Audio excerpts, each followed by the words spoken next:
The WWE Draft has been a staple of the company from 2002 onwards. In fact, outside of a brief gap between 2012 and 2016 when the brand extension wasn't active, there's rarely been a year that's gone by without it allowing the general managers of each show to mix their rosters up. But what are the best draft picks of all time? Well, that's exactly what we're going to be looking at today.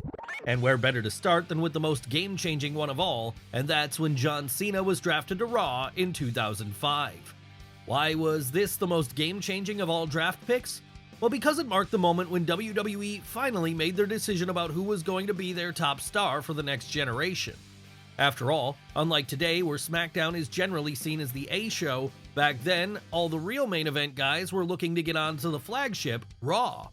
So for the company to move then WWE Champion John Cena over there and have him serve as the face of the Red brand going forward was a clear sign he was now being pushed as the biggest star of them all. But that's not the only reason it was an all-time great draft pick. No, on top of that, there was also the fact that it was such a shock, one which absolutely no one saw coming ahead of time. Seriously, as soon as Big Match John's music hit on the June 6th episode of Raw that year, you could hear the crowd absolutely explode as they hadn't expected anything like this to happen. Even Chris Jericho, the man in the ring tasked with introducing the new draft pick to Monday nights, looked visibly surprised, probably because he had no idea who was about to come out through the curtain either. That said, he'd quickly get to know Cena well as the two spent a good part of the rest of the year feuding with one another, with this feud only further solidifying the champ as the new face of the company. Of course, this wasn't the only game-changing roster shakeup which happened in 2005 though, as while John Cena's jump to the Red brand might have been the first big moment of note, the last would arguably be just as massive, and that's because it involved Batista moving over to SmackDown. Yes, with Big Dave being the holder of the World Heavyweight title at this point, a belt he'd earned after beating Triple H at WrestleMania 21 in the climax of one of the best stories WWE has ever told, it meant that once John Cena kicked off the 2005 draft by bringing the WWE title over to Mondays, fans were left confused. Did this mean SmackDown was no longer going to have a world title going forwards? And if that was so, did it also mean that the WWE and world titles were going to be merged on Raw? Well, while it took a couple of weeks, the answer to both of those questions would come on the June 30th episode of the Blue brand, as it was then that, on the last night of the main draft lottery, the Animal was announced as being SmackDown's last pick. And that meant not only would he bring the World Heavyweight title with him, giving Thursday night's top stars something to fight for again, but it also meant the definitive end of his feud with Triple H. That's right, now rather than going head-to-head with the Game on a weekly basis, Batista would have a whole new cast of characters to go up against. Characters such as Booker T, Eddie Guerrero, and Rey Mysterio. And this completely revived the Blue brand and gave it some new life right after the end of the SmackDown 6 era when it was most needed then, meaning fans always had a reason to tune in each and every week in order to see what would happen next. Hell, you could argue that with John Cena receiving a pretty massive backlash from fans around this time, and Big Dave being so massively over, he was the secret top guy of WWE back then. And that just made SmackDown all the more valuable as the people folks really wanted to see on top could only be found there. But this wouldn't be the last time Thursdays got a big-time draft pick to give them a huge boost in star power, because years later in 2011, the same things would happen all over again when Daniel Bryan made his way there. And what makes this one even more notable is that it wasn't a move which was made as part of the main draft lottery. No, in 2011, the American Dragon was only deemed so important by Vince McMahon as to be shifted over to the Blue brand as part of the supplementary draft on April 26th. But whether it was considered a major move at the time or not, it would prove to be a huge one in hindsight, as only 2.5 months later, Bryan was winning the Money in the Bank ladder match to earn a shot at either world title at a time of his choosing.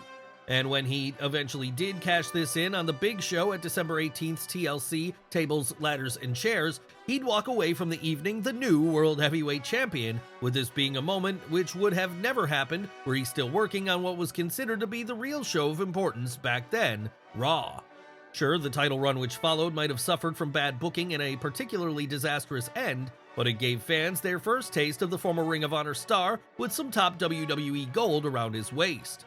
And once they got a chance to witness this, they demanded even more from their hero, with this being what eventually led to the Yes Movement, perhaps the biggest incidence of audience backlash in modern wrestling history. Seriously, while Bryan Danielson was always going to be a Hall of Fame level talent and one of the best of both his and anyone else's generation, had it not been for the move from Raw to SmackDown in 2011, then Daniel Bryan might never have reached this level. And what a tragedy that would have been, as he's rightfully remembered now as one of the most beloved figures out there in the industry. The exact opposite, at least in kayfabe, of our next great draft pick who made his move in 2010 when he made the jump from ECW to SmackDown. Who are we talking about here? Why, Christian, of course. Yes, although he may be playing the part of a despised heel in his current home of AEW, back at the beginning of the 2010s, Christian was a huge favorite amongst fans. Hell, after his time spent in TNA between 2005 and 2008, fans of the Fed were desperate to see him return as they realized just how good he could be when he had the shackles off. And Vince McMahon appeared to notice some of his greatness at this point too, as originally he'd planned to reintroduce the Ontario native on the 2009 SmackDown roster and have him there feud with his real-life best friend and former tag team partner, Edge. But once fans figured out this surprise ahead of time, the boss had Christian reappear on the much-maligned WWE CW brand instead, with him spending the next 2 years there at points serving as the show's world champion. Of course, once the former Extreme brand was cancelled altogether in early 2010 though, it meant the Instant Classic was going to have to find a new home. And after a brief excursion over to Raw, this move thankfully came in full when he was drafted over to the Blue brand on April 26th. Why was this move such a big deal in retrospect? After all, for as great as he is, Christian had always been treated as little more than a mid-carder in WWE prior to that. Well, the answer to this question is that it marked the moment he stopped being seen as someone not ready for the main event scene in WWE, albeit briefly. Yes, building his way up the ranks over the next year or so, the future AEW star would finally get his moment in the spotlight when, once Edge was forced to vacate the World Heavyweight title due to retirement, his best friend got to win the gold for himself after he beat Alberto Del Rio in a ladder match at May 1st, 2011's Extreme Rules pay-per-view. Obviously then, like with Daniel Bryan's first title win, had Christian not been moved to Thursday nights, this likely wouldn't have happened, as with Raw very much being seen as the A show at this time, there was no chance Vince McMahon was going to trust the Canadian with winning the top prize over there. But on SmackDown, it was a different story. Yes, with there being less pressure on someone to carry the load of the entire company there, it meant the boss could afford to get a little more experimental with his choices. And it was his choice to make Christian champion here, which directly led to an excellent summer for the Canadian, as he had a feud of the year contender with Randy Orton. But let's move away from SmackDown for a moment and return to Raw, as there are still plenty of great draft picks which happened there we haven't mentioned yet. In fact, it was in 2016 on the Red brand that the main roster audiences got their first chance to see one of the best wrestlers going at that point, the man who'd carried NXT throughout most of the year prior, and that's Finn Balor. And boy, did the founder of the Bullet Club waste no time in making his presence felt in the big leagues, as on night one of his run on Monday Night Raw, he beat company Golden Boy Roman Reigns clean to earn himself a shot at the new Universal title at SummerSlam the following month. Of course, for most newcomers to the main roster, even getting to challenge for such a prize would be a big enough honor to hang their hat on going forward. But Finn Balor was not like most men. No, this was a man who'd seen huge success on both sides of the Pacific. So that was why he gave everything he had and went on to beat his opponent Seth Rollins at the biggest show of the summer to become the first ever holder of Raw's new top prize. Sadly though, it was during that very same match that the Irishman would tear his rotator cuff, and as a result, not only be put on the shelf for the next 6 months, but also be forced to vacate the title before he even got a chance to ever defend it. That said, none of this changed the fact that his drafting over to Raw had been a major win for the brand overall, as once he returned ready to fight again, they had a huge main event player on their hands, one who would continue to reign tall as a cornerstone of the show for years to come, especially after he became the de facto leader of the Judgment Day in 2021. That's right, as draft picks go, this one has to rank as one of the best ever. And it's not like it was the only great draft pick which happened that year. No, in 2016, there must have been something in the water, as this was the same point Carmella made her own move up from the developmental league of NXT by debuting on SmackDown. Hell, she was literally the last person selected during the supplemental draft on July 19th. That's exactly why it was so good, because despite having the lowest of expectations on her, the Staten Island Princess managed to prove everyone wrong by becoming a key figure of the Friday Night Women's division going forward. In fact, not only would she be the first ever winner of the Women's Money in the Bank contract while a part of that roster in the summer of 2017, but almost a year later, she'd go on to win the SmackDown Women's title itself after she cashed in on Charlotte Flair on the April 10th, 2018 edition of television. Sure, she's never been Io Sky or Charlotte Flair in the ring, but wrestling skills have never been the main factor in determining whether or not someone gets over in WWE anyway. No, it's always been a promotion more focused on characters and promo ability. And Carmella certainly has each of these in spades, which is why she found so much success and why, as a result of this, she has to be considered one of the low-key best draft picks of the second brand extension. Of course, with her now being a member of the Raw roster though, she'll have to prove her worth to an entirely new locker room, something she'd already started doing as of her re-debut in January of 2023, right before she announced to the world that she was pregnant with her first child. But we expect that when she comes back, she'll be able to pick up right where she left off, just as our next subject did when he returned from a lengthy injury in 2004 and immediately got drafted over to Raw. Who are we talking about this time? Who else but Edge? Yes, a large part of the reason Adam Copeland was able to make such a big impact when he arrived on the Red brand as part of the 2004 draft on March 22nd was because he'd been gone from the ring for over a year by that point. And the reason he'd been gone was because he'd suffered a serious neck injury while taking part in a ladder match against Eddie Guerrero on SmackDown. So needless to say then, fans had plenty of time to miss him. Once he came back through the curtains and announced he was going to be a part of Monday nights going forward, they lost their minds. After all, this was the man who was being positioned as a future pillar of the company. Would he live up to these expectations? Yes, in a word, because while part of Raw, Edge was able to become a World Tag Team Champion with Chris Benoit, an Intercontinental Champion as a solo act, and the winner of the first ever Money in the Bank ladder match, with him ultimately using the contract he won here to dethrone John Cena as WWE Champion at January 8th, 2006's New Year's Revolution. And at this point then, the Rated R superstar truly became a main event player as ratings skyrocketed every time he was on screen. Sure, as the years went on, he might have become more associated with being the face of SmackDown, but never let it be forgotten that he first rose to that next level while wrestling against the likes of Triple H, Shawn Michaels, and Big Match John over on Monday nights. And as if that weren't enough, it was also his run on the Red brand which gave us such classic career highlights as his half-shoot, half-worked feud with Matt Hardy, his romance with Lita, and his Rated RKO tag team run with Randy Orton. That said, for as big of a deal as this part of Edge's time in the ring was, it was arguably bettered by another move to Raw which came a few years later. And that's because it not only started off with such a big bang, but it eventually led us to a full-blown pipe bomb going off. That's right, it's time to talk about CM Punk. That's right, the hottest name in the industry today, but we're not going to be discussing his recent return to WWE right now.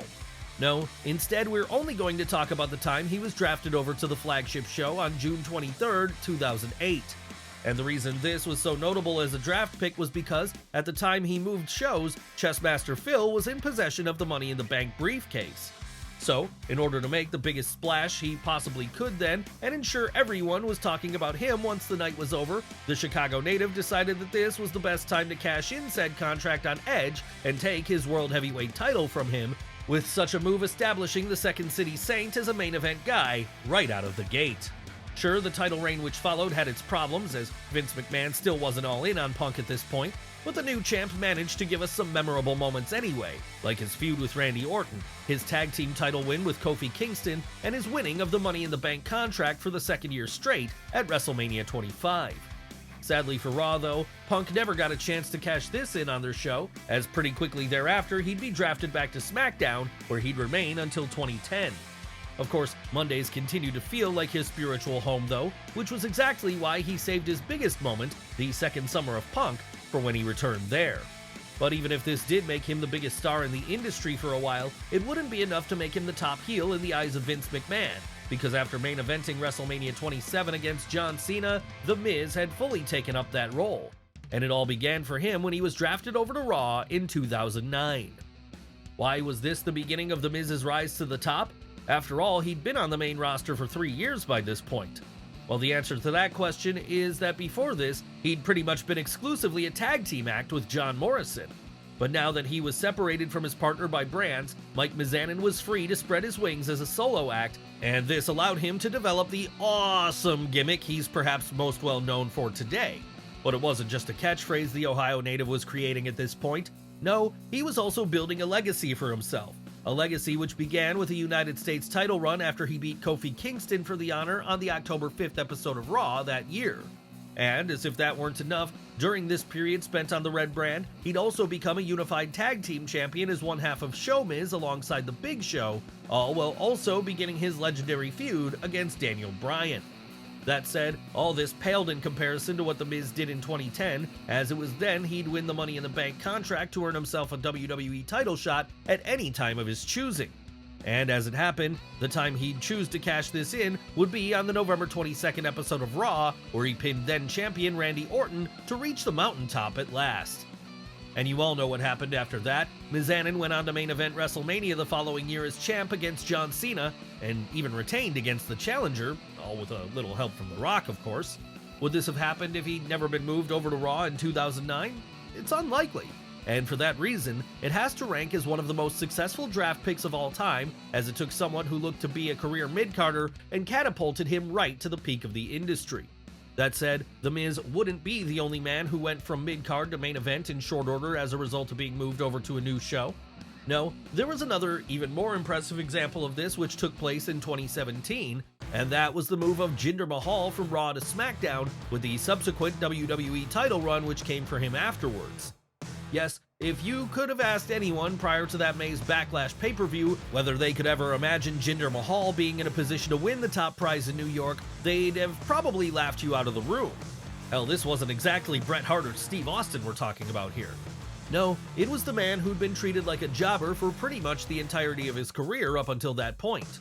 And that's not to say Jinder himself wasn't a guy deserving of some success, as by all accounts he's always been well liked by his peers. But not everyone can be world champion level, and he was a prime example of this. So that's why it came as such a shock then that on the April 18th, 2017 episode of the Blue Brand, just 1 week after he was drafted there, the Calgary native won a six-pack challenge to earn himself a shot at Randy Orton's WWE title. Still, even if he was now the #1 contender, few expected Mahal to actually go on to win the belt.